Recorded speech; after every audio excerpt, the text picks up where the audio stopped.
In this tutorial, we're going to make a fundamental change to how we're dealing with the road tiles and the speed that the tiles are moving at and how we're doing all of that. Currently, we are updating the tiles on, right, each tile has its own graph that is updating its position based on object speed. Now, you would think, right, object speed changes as we hit different obstacles or boosts, and it would change the speed at the same time for all of the tiles, and that's not what happens, right?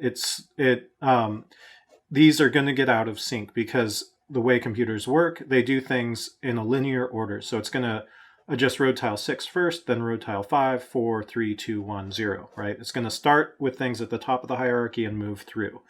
And because they can only essentially do one thing at a time.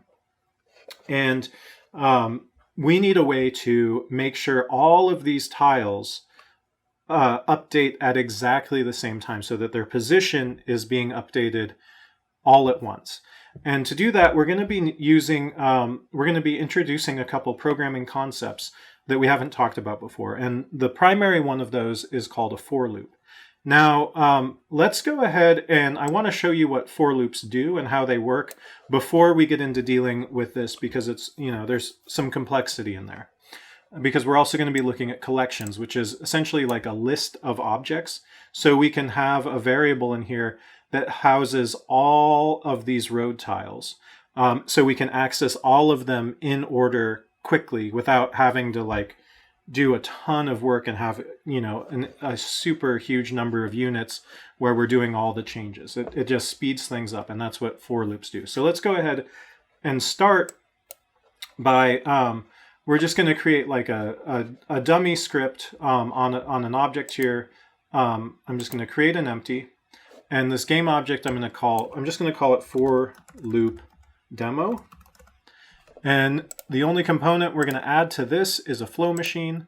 And we're going to go ahead and use this as a macro. I'm going to create this new, and I'm going to call this for loop demo as well. All right, so this is just going to show us what for loops can do and kind of how we can use them. And so the other thing we're going to need to do is, honestly, we can just choose, we're going to use one of our prefabs, and we're just going to generate them on the fly. Although, let me double check real quick.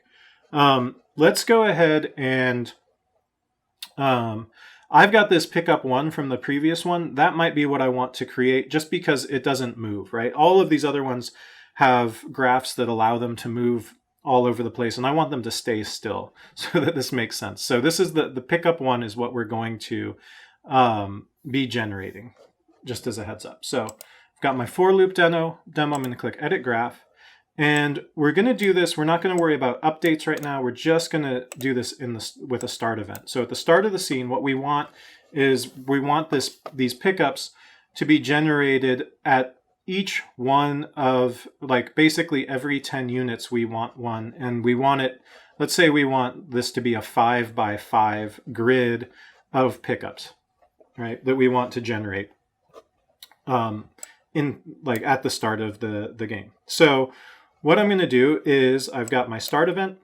and the next thing I need to do is I need to bring this flow over, and I'm going to click one more time, and I'm going to type in 4. And so I'm going to have this for loop. Now there's two options. There's for each, and this one is specifically for collections, which is what we're going to be working with when we work with the road tiles. But for now, we're just going to use the for loop.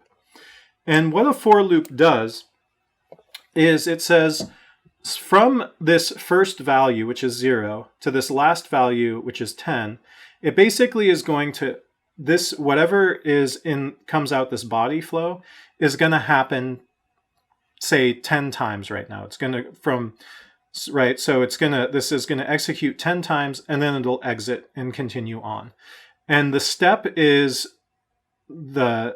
how many units this should increment for each loop, right? So by default, it's going to start with 0, and then it's going to execute something, and then it's going to come back, and the index value will be 1 at that point. And it's going to execute again, the index value will be 2, the index value will be 3, 4, 5, 6, 7, all the way up to 9, right? Because what this is, much like the random number generator we looked at earlier, this is inclusive of the bottom value and exclusive of the top value, right? So there's 10 unit, we're going to count, this is going to count 10 times, but it's going to start counting at 0 and end counting at 9. Now, the step means that we could control how quickly it goes from 0 to 10, right? So if the step is 2, then it's going to go 0, 2, 4, 6, 8, and then 8 would be the last value, right? Because 10, it's going to exit before it ever gets to 10. And these values can be, as long as they're whole numbers, they can be anything. This could be negative. You could actually start at 10 and go down to 0, and it will count backwards, right? So it's pretty great. But what we want to do in the body, all we want to do is we want to instantiate an object. So I'm going to just go type in INSTANT, and there we go, object instantiate. And I want to be able to set the position. So I'm just going to choose this one here that just says original, position, and rotation.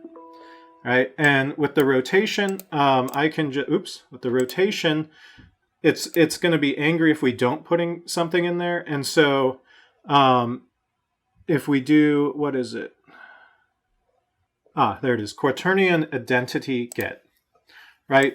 All this does is basically give default values to the rotation. A quaternion is a nightmarish thing that everyone that works with them says, unless you know exactly what you're doing, and in fact, it doesn't say this here, but it says it in other things, that's basically like, don't use quaternions unless you know what you're doing, because it's a really strange way of working with stuff. It's very effective, but it's hard to understand. Okay, and so then what we want to do is we want to be able to adjust the position of whatever we're creating. So let's go ahead and actually get our object, which I called pickup 1. It's the one from the previous exercise. So I'm going to select that as my object. And then the position, I want to be able to, with this for loop, I'm going to start by say I want them to go across in the X direction, right? So I want to be able to place 10, well, let's say 5 copies. So I'm going to make this a 5 instead of a 10. So I want to do 5 copies. So I want to be able to say, I want one at, let's say 1 at 0, 2, 3, 4, and 5, right? 5 units, but I don't want and so we're going to start with that, and then we're going to expand it. And so the way that we do this is we can just take this index, and to start with, we're going to directly place it into the Z value in our position vector. So we need to create a new vector. So I'm going to say new vector 3, X, Y, Z. I'm just going to feed this into the Z, and then I just need to change my flow. There we go. Okay, so let's see what happens when we do this.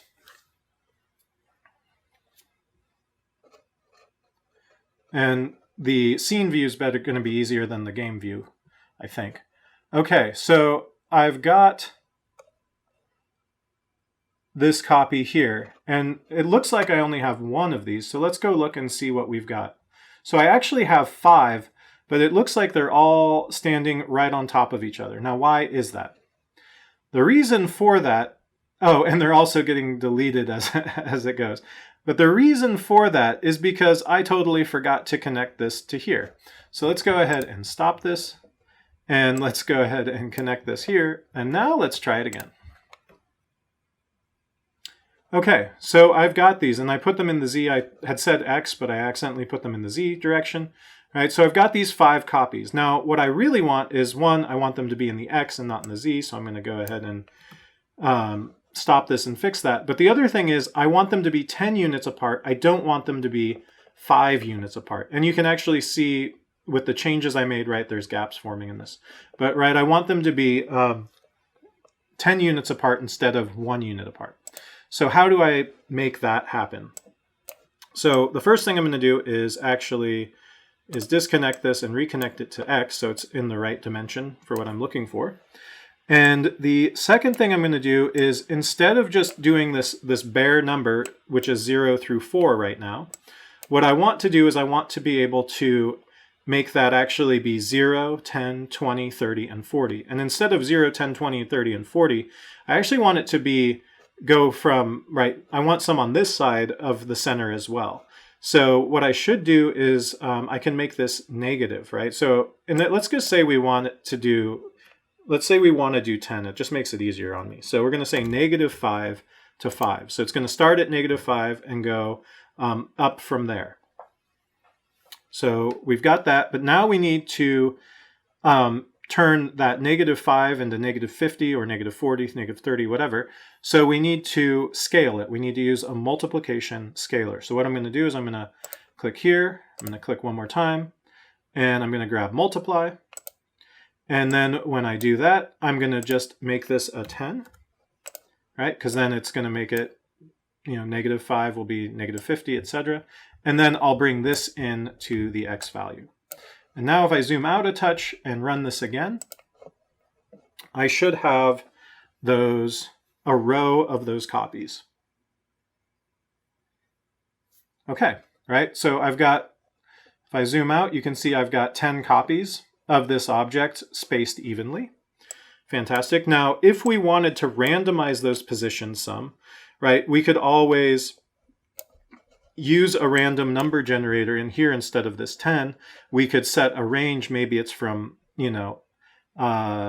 maybe it's from 8 to 10 or from something like that. So we can actually have those multiples, some of them closer together, some of them further apart. Now we've got one row. So how do we go ahead and create 10 rows? Well, one of the cool things about for loops is that, right, so I'm coming through here and I'm doing this 10 times. But what I can do is if I come over here and I copy this for loop, I can go through and I can say, all right, I want this to run in here. And I want this to run out here. So now what's going to happen is this for loop is going to, oops, not the exit. Let me do that. What we want is we want the body to come in here. Right? So what's going to happen is this for loop's going to come through. It's going to fire this off. This is going to run 10 times. And then it's going to, and then the body is done. So it will come back here. It'll fire again, run 10 times, fire again, run 10 times, etc. until we get 100 copies of these objects. But right now, one of the issues is that they're all going to be on top of each other, right? Because the z value is still 0. So what we need to do is we need to do this same step, but then connect it to the z. So I'm going to go from this index. I'm going to click again. I'm going to go to multiply. I'm going to say 10. And I'm going to come over here and I'm going to go to the z. And now when I've done that, if I, of course, I may have to redo that. Oh no, it stayed. Amazing. Sometimes it stays, sometimes it goes. Today it stayed. So now I'm going to go ahead and run that. And it's going to take its time.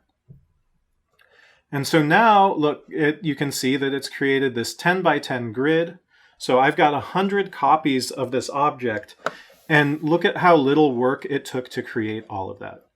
Right? So now, right, as I said, the only other change you could potentially make if you were interested in doing things is you could have random range in here so that you could make minor modifications. So let's go ahead and do that and just see how that looks.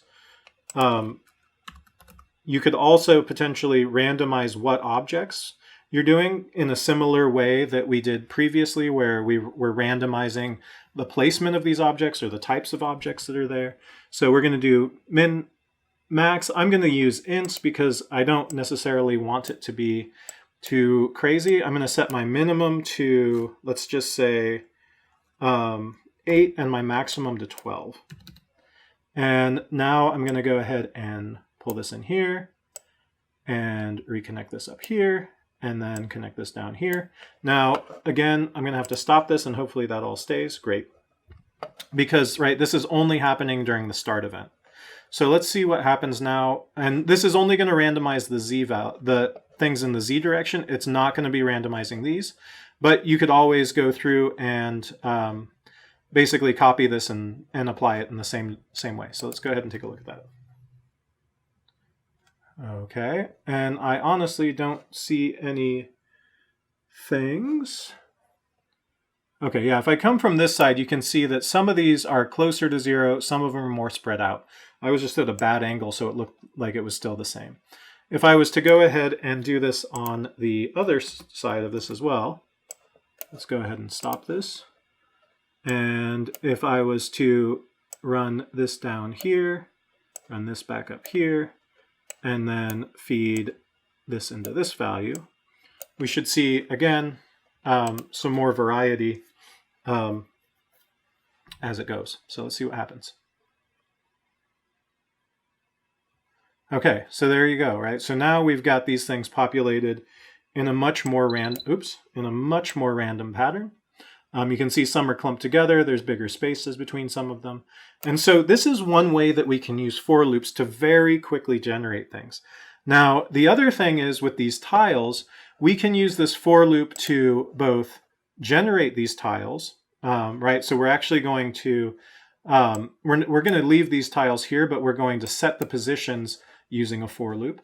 And then we can also, when we have the collection with it, we can run through that collection and we can adjust the position of all of those things. And one of the things that for loops do is, though they do things in order, right? They step through this and do one step per, they do one task at a time, but nothing gets set until the for loop exits, if that makes sense, right? So the for loop has to exit before anything is drawn. And so that means that the timing is, nothing gets set until it's all set. And so it's much, much faster than having this, than running through each one of these objects in the hierarchy. And so you don't get anything that gets out of sync. And then there's something else we're going to do in the next step in this tutorial that also is going to make sure that these tiles stay synced. Okay, I'll see you in class in 4 minutes.